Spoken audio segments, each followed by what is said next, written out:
자, 우선 첫 번째 우리 미시경제학의 전반적인 얘기를 살짝 말씀드리면은요. 자, 이렇게 슬라이드를 한번 보도록 하겠습니다.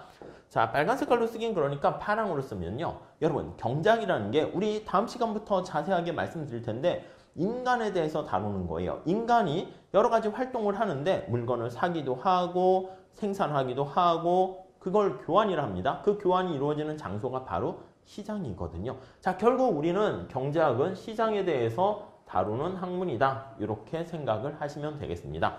이 시장에는요. 물건을 사는 사람과 파는 사람이 모여 있어요. 물건을 사는 사람을 소비자 이렇게 얘기를 하고요. 물건을 생산 공급하는 사람을 생산자, 우리가 소위 기업이다. 이렇게 얘기를 하게 되는 것이죠. 소비자는 말 그대로 소비를 통해 가지고요. 뭔가 이득을 얻게 되는 행동을 취하는 사람을 얘기합니다. 그래서 우리가 이 소비자의 행동, 선택 이거에 대해서 우리가 살펴볼 거예요. 그래서 소비자가 시장에서 어떤 선택을 하는가 그걸 살펴보는데 그것을 바로 소비자 선택 이론 이렇게 얘기를 할 거고요. 생산자도 물건을 만드는데 어떤 물건을 만들고 어떤 방식으로 생산할 것인가 그걸 다루게 되는데 그게 생산자 선택 이론 이렇게 얘기를 합니다. 이 둘이 같이 모여가지고 활동하는 장소가 시장이다 이렇게 생각하시면 돼요. 자, 그래서 우리가 처음에 경제학이 뭐냐라는 거 얘기할 때는요. 경제학의 이 모든 것들이 다 시장에서 작동되는 원리를 살펴볼 텐데 결국 사람에 대해서 다룹니다. 자, 우리 사람들은요 하고 싶은 게 굉장히 많다니까요. 우리가 소위 욕망은 무한하다 이렇게 설명을 해요. 욕심이 많아요. 욕망은 무수히 많은데 근데 이 욕망을 충족시켜 줄 수 있는 돈이라든가 에너지라든가 시간이라든가 이런 것들이 부족합니다. 그것을 욕망을 충족시켜주는 자원이다 라는 표현을 써요. 근데 이 자원이 충분하면 아무 문제가 없어요. 근데 자원이 희소합니다.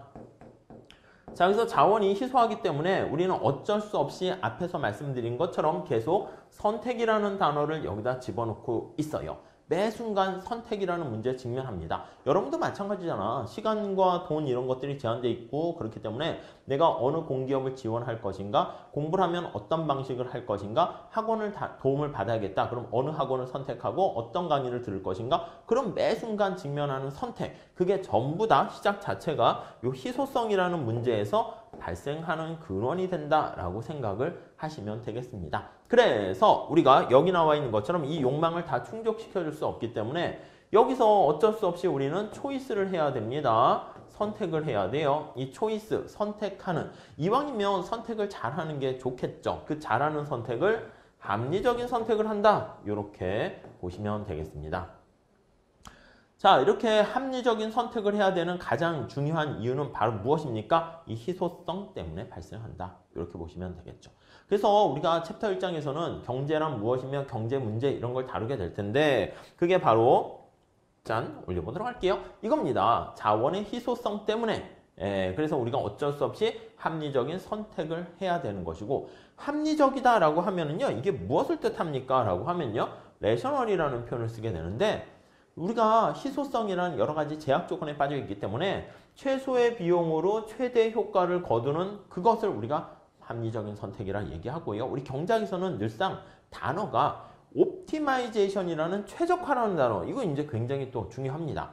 여러분 우리가 주로 이제 객관식을 준비하기 때문에 주관식 용어까지 보실 건 아니지만은 이런 중요한 핵심 용어들을 머릿속에 잘 넣어두시게 되면은 그게 빨리 그 학문을 습득하고 정복하는 지름길이 되는 거예요. 그러니까 포스트잇에다가 우리 책에도 단어 중요한 표현 나와 있긴 하겠지만은 따로 이렇게 붙여놔가지고 막 읊조리셔야 돼요. 아셨죠? 희소성, 희소성, 희소성, 최적화, 최적화, 최적화, 최소 비용으로 최대 효과를 얻으려고 한다. 이런 것들을 막 읊조리시면서 뭐 길거리 지나다니실 때도 계속 읊조리세요. 요즘 같은 경우에는 코로나 때문에 우리가 힘든 상황이죠. 그래도 마스크 같은 거 이렇게 쓰게 되는 거잖아. 그러니까 밖에서 만약에 막 웅얼웅얼 거리면서 다니면 쟤 정신 나갔나 이럴 수 있는데 마스크 쓰니까 입모양 같은 거 우리 막 보이지도 않아요. 그래서 근육 운동 할 겸 그렇게 해가지고 여러분들이 웅얼웅얼 거리면서 다양하게 공부하시는 게 좋습니다.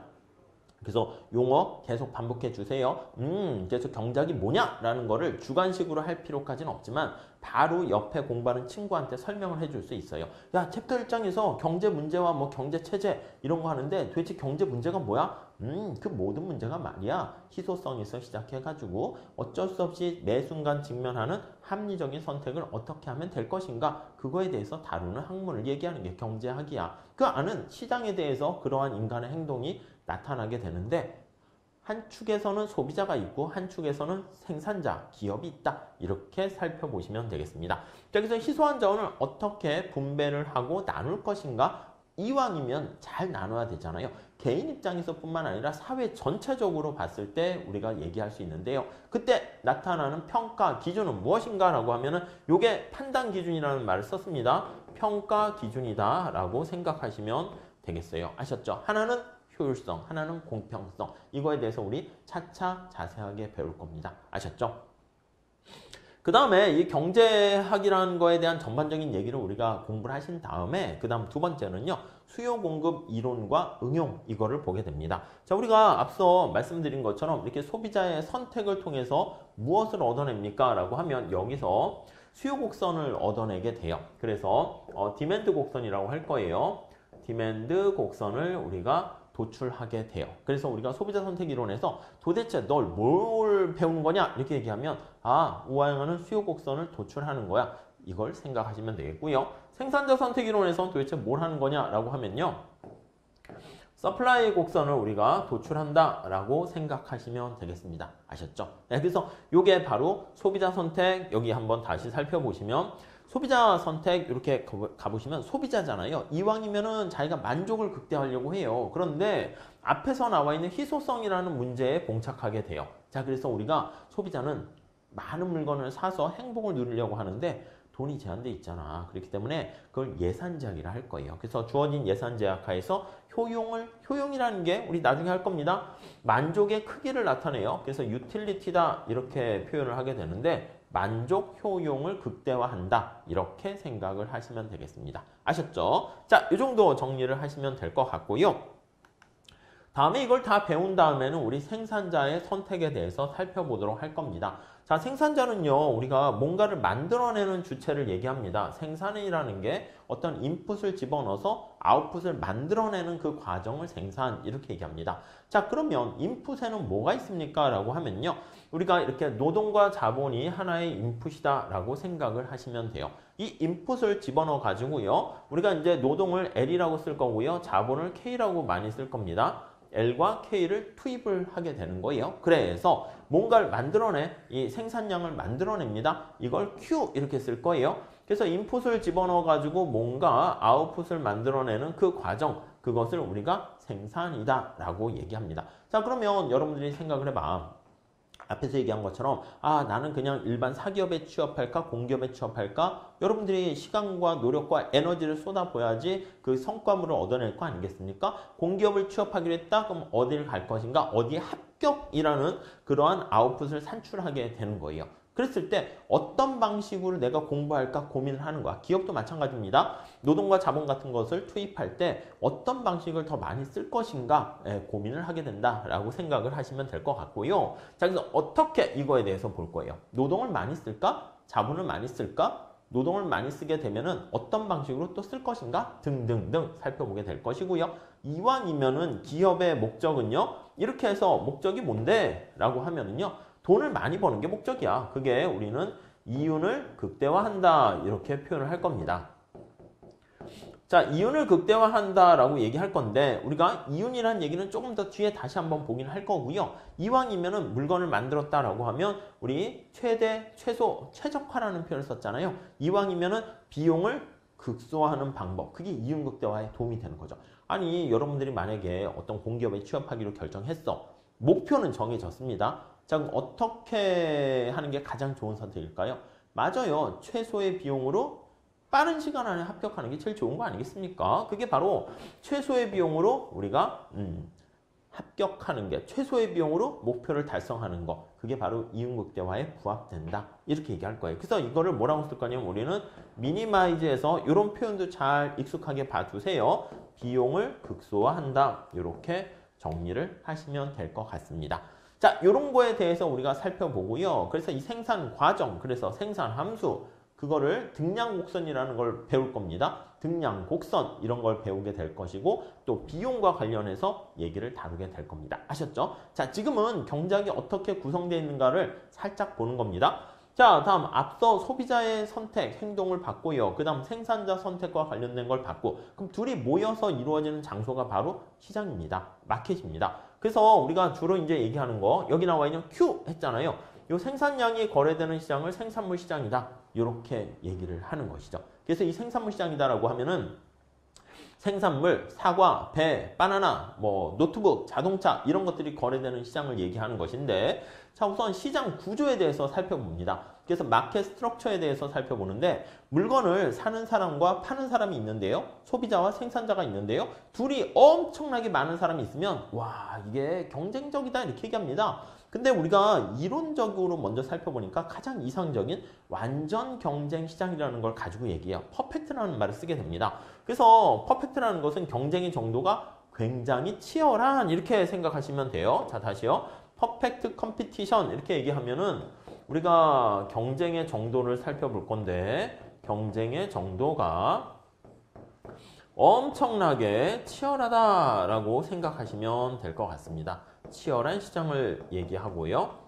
반면에 완전 경쟁 시장 정반대는요. 독점 시장이 있어요. 독점 시장이라는 건 기업이 딱 하나 있어요. 경쟁이 없죠. 그래서 양극단에 대해서만 잘 좀 보시면 돼. 근데 이거는 너무 약간 극단이라고. 그래서 현실에서는요. 그것보다는 이제 과점 시장과 독점적 경쟁 시장이라 해가지고 기업이 몇 개 존재하는 그런 시장에 대해서 살펴보게 될 겁니다. 아셨죠? 그래서 이런 시장의 유형 같은 것도요. 약간 어렵긴 한데 우리는 거기까지 정복을 하셔야 돼요. 그래서 제가 상황에 따라서 적절하게 난이도 조정을 해 드릴 거예요. 그래서 더 하시는 거는 괜찮지만 그거보다 덜 하는 거는 좀 위험합니다.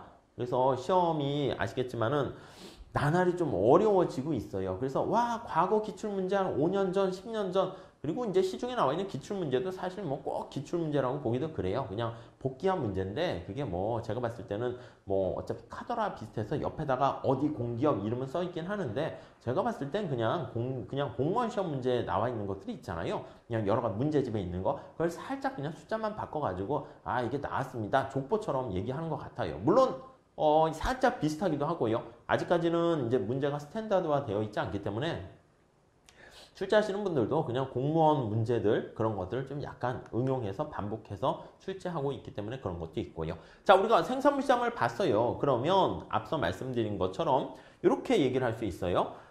자, 우리가 여기 보시면 노동이라는 거와 자본이라는 거 K는 자본, 우리가 어떤 건지 설명드릴 거예요. 노동은 사람의 노동력을 얘기하는 것이고 노동 서비스를 얘기하는 것이고 자본이라는 것은 우리가 일을 할 때 노트북이라든가 삽이라든가 도구가 있어야 되잖아. 그 노동을 하는데 필요한 도구라고 생각하시면 돼. 요거를 투입해가지고요. 뭔가를 만들어냅니다. 그래서 이렇게 기업이요. 기업이 생산을 하게 되는 거죠. 기업이 생산을 해서 뭔가를 만들어내는 작업을 한다라고 생각을 하시면 될 것 같은데요. 자, 그랬을 때 지금 살펴본 것처럼 요 아웃풋과 관련된 요거를 다루는 게 우리가 생산물 시장 이론이다. 이렇게 얘기하는 거예요. 생산물이 거래되는 시장에 대해서 살펴보게 되는 것이고 지금 챕터 6장에 해당하는 거는 바로 뭐냐면 생산 요소 시장이잖아. 이거예요. 요소 시장. 생산자를 빼기도 합니다. 그냥 요소 시장이라고도 해요. 그래서 노동이 거래되는 시장이라든가 노동시장이죠. 아니면 자본이 거래되는 시장입니다. 자본이 거래되는 시장 이런 것들에 대해서 우리가 살펴볼 거예요. 그리고 결국 우리가 노동과 자본을 우리가 제공해 가지고 뭔가를 만들어내잖아요. 그럼 기업이 어떻게 돼? 돈을 벌겠지. 돈을 벌게 되면 이 돈을 번 다음에 이 소득을 분배를 해주게 됩니다. 그래서 우리가 나눠주게 된다는 거예요. 분배를 해주게 되는데 이러한 분배 과정을 통해서 어떻게 나누는 게 바람직할 것인가 그거에 대해서 다루게 되는데 그게 소득 분배 이론이다. 이렇게 생각을 하시면 되겠습니다. 아셨죠? 자, 우리가 기본적으로 시장에 대해서는 생산물 시장, 노동 시장, 자본 시장 이렇게 얘기를 했는데 이러한 시장을요 하나하나 볼 수도 있고 아니면 이걸 전체적으로 살펴볼 수가 있습니다. 전체적으로 살펴본다는 게 뭐냐면 여기 나와 있는 것처럼 일반 균형 분석을 한다는 겁니다. 그래서 모든 시장을 다 동시에 고려하는 거야. 그래서 노동시장, 자본시장, 생산물 시장도 X, Y 여러 개로 얘기할 수 있는데 그래서 모든 시장을 동시에 고려하는 겁니다. 동시에 서로 연결을 맺고 있기 때문에 한꺼번에 상호 의존 관계까지 다 고려하는 분석을 일반 균형 분석이라 해요. 이건 좀 어려워요. 그래서 우리가 개념 정도만 잡아주시면 제가 봤을 땐 충분할 것 같습니다. 자, 그 다음에 궁극적인 목적이 뭡니까? 라고 하면은요. 이게 후생이라는 말을 써요. 웰페어를 번역한 건데 웰빙이라고 생각하시면 돼요. 웰빙, 행복 이렇게 보시면 돼요. 자, 우리가 궁극적으로 행복해지는 게 인생의 목적 아니겠습니까? 그런데 우리의 삶의 목표가 행복해지는 것인데 어떻게 해야지 행복하냐 이거에 대해서 다루게 되는 것이고요. 그 행복해지는 방법, 기준 이런 거에 대해서 살펴봐요. 그게 이제 효율성과 공평성 이렇게 해가지고 뭐 사회 후생 함수라는 걸 이용해가지고 살펴보게 된다라고 보시면 될 것 같습니다. 이게 전반적으로 미시경제학에 대한 얘기다라고 생각을 하시면 되겠어요. 자, 그래서 이제 궁극적으로는 어떻게 보시면 되냐면 여기 다음 슬라이드로 한번 보도록 하겠습니다. 우리가 이제 미시경제학은요 결국은 시장에 대해서 다루는 거예요. 시장에 대해서 다루게 되는데 시장은 어떻게 돼 있다고요? 맞아요. 물건을 사는 사람과 물건을 공급하는 사람으로 구성되어 있고요. 요게 Q, 아웃풋이라고 할게요. 생산물이라고 합시다. 자, 이 아웃풋이 있고요. 그 다음 아웃풋과 관련한 생산과 관련한 그 조정 역할을 해주는 게 가격입니다. 그래서 이것을 프라이스, 가격 이렇게 얘기할 거예요. 자, 그래서 이런 그림 많이 보게 될 겁니다. 이렇게 디맨드, 수요 곡선을 도출하게 되고 이렇게 공급 곡선을 도출하게 될 겁니다. 그래서 여기 나와 있는 수요 곡선과 관련된 게 소비자의 선택이다. 이렇게 정리를 하시면 될 것 같고요. 그리고 저기 나와 있는 서플라이와 관련된 공급 곡선과 관련된 게 생산자의 선택이다. 이렇게 정리를 하시면 될 것 같고요. 자, 소비자와 생산자가 시장에서 우리가 어떤 의사결정과 선택을 하게 되는데 그랬을 때 여기 나와 있는 이거 전체에 대한 어떤 구조에 대해서 살펴볼 겁니다. 그걸 바로 우리가 뭐다? 맞습니다. 시장 구조다. 이렇게 보시면 되겠어요. 이 시장 구조는 앞서 말씀드린 것처럼 제일 극단 측에서는 완전 경쟁 시장이 있고요. 그리고 또 저 대척점이 되는 반대편에는 뭐가 있습니까? 라고 하면은 독점 시장이 있다라고 생각을 하시면 되겠습니다. 아셨죠? 중간에 뭐 과점 시장이라든가 독점적 경쟁 시장 이런 것들도 있는데 그것도 우리가 학습을 하게 될 거예요. 아셨죠? 자, 그러면 이거를 우리가 하나하나 이렇게 살펴봤는데 생산물 시장만 존재하는 게 아니라 우리가 살펴본 것처럼 생산하는 데 따르는 노동과 자본을 우리가 투입하게 되는 거죠. 그래서 생산 요소 시장이라고 그랬어요. 노동 시장이라는 게 존재하고 그리고 자본 시장이라는 게 존재합니다. 자, 이렇게 인풋과 아웃풋 간에 이제 유기적인 관계가 있기 때문에 이 모든 거를 한꺼번에 쫙 분석을 하게 되는데 그게 제너럴 이퀄리브리엄이다 해가지고요. 일반 균형 분석이다. 이렇게 얘기를 하게 돼요. 그래서 일반 균형 분석 이렇게 얘기를 합니다. 이건 좀 어렵다고 했습니다. 그래서 살짝 봐주시면 될 것 같고요. 일반 균형 분석 요걸 하시면서 또 하나 우리는 후생경제학이다라는 것을 보면서 얘기를 할 거예요. 그래서 이 미시경제 뒷부분에는 후생경제 파트에서 뭐가 이제 중요하냐면 시장이 잘 작동돼서 가격이 잘 조정돼서 시장이 잘 작동되면은 아무 문제가 없는데 현실에서는 시장이 잘 작동되지 않는 경우가 생깁니다. 그 시장이 잘 작동되지 못하는 경우를요 우리가 마켓이 실패했다라는 표현을 쓰게 되거든요. 그래서 그걸 시장 실패다 이렇게 얘기를 하게 되는데 이 시장 실패와 관련해서 잘 보셔야 돼요. 그래서 주로 공공재라는 거 살펴보게 될 것이고요. 그리고 시장 테두리 밖에서 발생하는 외부성이라는 거 살펴볼 것이고요. 그리고 비대칭 정보하에서 발생하는 정보경제학 요거에 대해서 우리가 살펴보게 될 겁니다. 아셨죠? 그래서 요거 순서대로 이게 다 이렇게 배우게 되면 미시경제 끝 이렇게 된다라고 보시면 되겠어요. 네, 이렇게 정리를 해 주시고요.